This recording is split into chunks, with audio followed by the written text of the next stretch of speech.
ಬೆಳಗಿನ ಗಡಿಬಿಡಿಗೆ ಅರ್ಧ ಗಂಟೆಯಲ್ಲೇ ಆಗೋಗೋ ಅಂತ ಈ ಇನ್ಸ್ಟೆಂಟ್ ಹೆಲ್ದಿ ರಾಗಿ ದೋಸೆ ಹಾಗೆ ಶುಂಠಿ ಚಟ್ನಿನ ಮಾಡೋಣವಾ. ತುಂಬ ರುಚಿಯಾಗಿರುತ್ತೆ. ಮಿಸ್ ಮಾಡಿದೆ, ಒಂದ್ಸರಿ ಟ್ರೈ ಮಾಡಿ ಆಯಿತಾ. ಮೊದಲಿಗೆ ಒಂದು ಮಿಕ್ಸಿಂಗ್ ಬೌಲ್ಗೆ 1 ಕಪ್ಪಷ್ಟು ಉಪ್ಪಿಟ್ಟು ರವೆ, ಅದೇ ಕಪ್ಪಲ್ಲಿ 1 ಕಪ್ಪಷ್ಟು ಗಟ್ಟಿಯಾಗಿರೋಂಥ ಮೊಸರು, ಹಾಗೆ 1 ಕಪ್ಪಷ್ಟು ನೀರು, ಇಷ್ಟನ್ನು ಹಾಕ್ಕೊಂಡು ಚೆನ್ನಾಗಿ ಮಿಕ್ಸ್ ಮಾಡ್ಕೋಬೇಕು. ಇಲ್ಲಿ ನೀವು ಉಪ್ಪಿಟ್ಟು ರವೆನಾದರೂ ಉಪಯೋಗಿಸ್ಕೋಬೋದು, ಇಲ್ಲಾಂದರೆ ಬನ್ಸಿ ರವೆ ಬರುತ್ತಲ್ಲ ಅದನ್ನಾದರೂ ಹಾಕ್ಕೋಬೋದು, ಇಲ್ಲಾಂದರೆ ಚಿರೋಟಿ ರವೆ ಸಹ ಉಪಯೋಗಿಸ್ಕೋಬೋದು. ಯಾವುದ್ರಲ್ಲಿ ಮಾಡ್ಕೊಂಡ್ರು ದೋಸೆ ತುಂಬ ಚೆನ್ನಾಗಿ ಬರುತ್ತೆ. ಹಾಗೆಯೇ ಇಲ್ಲಿ ನಾವು ತಗೊಳ್ಳೋ ಅಂಥ ಮೊಸರು ಸಹ ಸ್ವಲ್ಪ ಹುಳಿ ಬಂದಿದ್ರೆ ದೋಸೆ ಸಹ ತುಂಬ ಚೆನ್ನಾಗಿ ಬರುತ್ತೆ. ಈಗ ಇದನ್ನು ಒಂದು 10 ನಿಮಿಷ ನೆನೆಯೋದಕ್ಕಿಟ್ಟಿದ್ದೆ. ಈಗ ರವೆ ಸಹ ಮೊಸರನ್ನೆಲ್ಲ ಚೆನ್ನಾಗಿ ಹೀರ್ಕೊಂಡು ಸ್ವಲ್ಪ ಗಟ್ಟಿ ಆಗಿದೆ ನೋಡಿ. ಈಗ ಇದನ್ನು ಮಿಕ್ಸರ್ ಜಾರಿಗೆ ಹಾಕ್ಕೊಂಡು ಇದಕ್ಕೇನೆ ನಾವು ರವೆ ತಗೊಂಡಿದ್ದ ಕಪ್ಪಲ್ಲೇ 1 ಕಪ್ಪಷ್ಟು ರಾಗಿ ಹಿಟ್ಟನ್ನು ಸಹ ಹಾಕ್ಕೊಂಡು ಈ ಟೈಮಲ್ಲೇ ಒಂದು ಅರ್ಧ ಕಪ್ಪಷ್ಟು ನೀರನ್ನು ಸಹ ಸೇರಿಸ್ಕೋಬೇಕು. ಹಾಗೆ ಈ ಹಿಟ್ಟಿಗೆ ಬೇಕಾಗಿರೋಷ್ಟು ಉಪ್ಪನ್ನ ಸಹ ಹಾಕ್ಕೊಂಡು ನುಣ್ಣಗೆ ರುಬ್ಕೊಂಡು ಒಂದು ಬೌಲಿಗೆ ಹಾಕ್ಕೊಂಡು ಒಂದು 10 ನಿಮಿಷ ಬಿಟ್ಟರೆ ಸಾಕು. ಅಷ್ಟರಲ್ಲಿ ಚಟ್ನಿನ ರೆಡಿ ಮಾಡ್ಕೊಳ್ಳೋಣ. ಸ್ಟವ್ ಮೇಲೆ ಒಂದು ಫ್ರೈ ಪ್ಯಾನ್ನ ಇಟ್ಕೊಂಡು 1 ಸ್ಪೂನಷ್ಟು ಎಣ್ಣೆ ಹಾಕಿ 1.5 ಇಂಚಷ್ಟು ಶುಂಠಿನ ಈ ರೀತಿ ಸಣ್ಣದಾಗಿ ಕಟ್ ಮಾಡಿ ಹಾಕ್ಕೊಂಡು 1 ನಿಮಿಷ ಫ್ರೈ ಮಾಡ್ಕೊಂಡಾದ್ಮೇಲೆ ಇಲ್ಲಿ ಅರ್ಧ ಕಪ್ಪಷ್ಟು ಕಡಲೆ ಬೀಜನ ಹಾಕ್ಕೊಂಡಿದ್ದೀನಿ.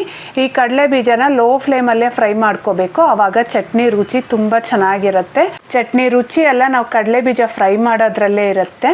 ಈಗ ಈ ಕಡಲೆ ಬೀಜ 1/4 ಭಾಗ ಫ್ರೈ ಆಗಿದೆ ಅಂದಮೇಲೆ ಕೊನೆಯಲ್ಲಿ ಬೇಕಾಗಿರೋಷ್ಟು ಹಸಿಮೆಣಸಿನ್ಕಾಯಿನ ಸಹ ಹಾಕ್ಕೊಂಡು ಈ ಹಸಿಮೆಣಸಿನ್ಕಾಯಿ ಸಹ ಸ್ವಲ್ಪ ಹಸಿ ವಾಸನೆ ಹೋಗೋವರೆಗೂ ಫ್ರೈ ಮಾಡಿಕೊಂಡು ಇದನ್ನೆಲ್ಲ ಪೂರ್ತಿ ತಣ್ಣಗಾಗಕ್ಕೆ ಬಿಡಬೇಕು. ಕಡಲೆ ಬೀಜ ಬಿಸಿ ಇರೋವಾಗೆ ಚಟ್ನಿ ರುಬ್ಬಿಬಿಟ್ರೆ ಟೇಸ್ಟ್ ಅಷ್ಟು ಚೆನ್ನಾಗಿರೋದಿಲ್ಲ ನೋಡಿ. ಇದೆಲ್ಲ ತಣ್ಣಗಾದ್ಮೇಲೆ ಮಿಕ್ಸರ್ ಜಾರಿಗೆ ಹಾಕ್ಕೊಂಡು ಇದಕ್ಕೆ ಒಂದು ಅರ್ಧ ಸ್ಪೂನಷ್ಟು ಬೆಲ್ಲ ಹಾಕ್ಕೊತಾ ಇದ್ದೀನಿ. ಬೆಲ್ಲ ಆಪ್ಷನಲ್ ಅಲ್ಲ, ಶುಂಠಿ ಹಾಕಿರೋದ್ರಿಂದ ಬೆಲ್ಲ ಹಾಕಲೇಬೇಕಾಗತ್ತೆ. ಹಾಗೆ ರುಚಿಗೆ ಬೇಕಾಗಿರೋಷ್ಟು ಉಪ್ಪು, ಸ್ವಲ್ಪ ಸಣ್ಣ ಪೀಸಷ್ಟು ಹುಣಸೆ ಹಣ್ಣನ್ನು ಸಹ ಹಾಕಿ ಬೇಕಾಗಿರೋಷ್ಟು ನೀರು ಹಾಕಿ ಇದನ್ನು ನುಣ್ಣಗೆ ರುಬ್ಕೋಬೇಕು. ರುಬ್ಕೊಂಡಾದ್ಮೇಲೆ ಒಂದು ಬೌಲಿಗೆ ಹಾಕ್ಕೊಂಡು ಇದಕ್ಕೆ ಒಂದು ಸ್ವಲ್ಪ ನೀರನ್ನು ಸೇರಿಸ್ಕೊತಾ ಇದ್ದೀನಿ. ಈ ಚಟ್ನಿನ ಹಾಗೆ ಸಹ ಸರ್ವ್ ಮಾಡ್ಕೋಬೋದು. ಒಗ್ಗರಣೆ ಕೊಟ್ಟರೆ ಅಂತೂ ಇನ್ನಷ್ಟು ಟೇಸ್ಟಿಯಾಗಿರುತ್ತೆ. ಒಗ್ಗರಣೆಗೆ ಒಂದು ಸ್ವಲ್ಪ ಎಣ್ಣೆನ ಹಾಕ್ಕೊಂಡು ಇದಕ್ಕೇನೆ ಸ್ವಲ್ಪ ಸಾಸಿವೆ ಹಾಗೆ ಒಣಮೆಣಸಿನ್ಕಾಯಿ ಕರಿಬೇವನ್ನ ಹಾಕ್ಕೊಂಡು ಒಗ್ಗರಣೆ ಕೊಟ್ಟರೆ ಆಯಿತು. ಈ ಚಟ್ನಿ ಅಂತೂ ಶುಂಠಿ ಫ್ಲೇವರಿಂದ ತುಂಬ ರುಚಿಯಾಗಿರುತ್ತೆ. ಈ ರಾಗಿ ದೋಸೆ ಜೊತೆ ಅಂತೂ ಹೇಳಿ ಮಾಡಿಸಿದಂಥ ರೆಸಿಪಿ, ಅಷ್ಟು ರುಚಿಯಾಗಿ ಬರುತ್ತೆ.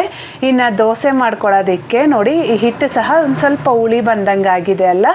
ಈಗ ಚೆನ್ನಾಗಿ ಕಾದಿರೋ ಅಂಥ ಹೆಂಚು ಮೇಲೆ ತುಂಬ ತೆಳುವಾಗಲ್ದಿರ ಮೀಡಿಯಮ್ ಆಗಿ ದೋಸೆನ ಹಾಕ್ಕೊಂಡು ಸುತ್ತಲೂ ಒಂದು ಸ್ವಲ್ಪ ಎಣ್ಣೆನ ಸಹ ಹಾಕಿ ಈ ದೋಸೆನ ಪ್ಲೇಟ್ ಮುಚ್ಚಿ ಬೇಯಿಸ್ಕೋಬೇಕು. ಇಲ್ಲ ಅಂದರೆ ಮೇಲೆ ದೋಸೆ ಹಿಟ್ಟಾಗಿ ವೈಟ್ ಆಗಿ ಕಾಣಿಸ್ತಾ ಇರುತ್ತೆ, ಅಷ್ಟು ಚೆನ್ನಾಗಿರೋದಿಲ್ಲ. ನಂತರ ದೋಸೆನ ತಿರುವಾಕೊಂಡು 2 ಕಡೆ ಮೀಡಿಯಮ್ ಫ್ಲೇಮಲ್ಲೇ ಚೆನ್ನಾಗಿ ಬೇಯಿಸ್ಕೊಂಡ್ರೆ ಆಯಿತು.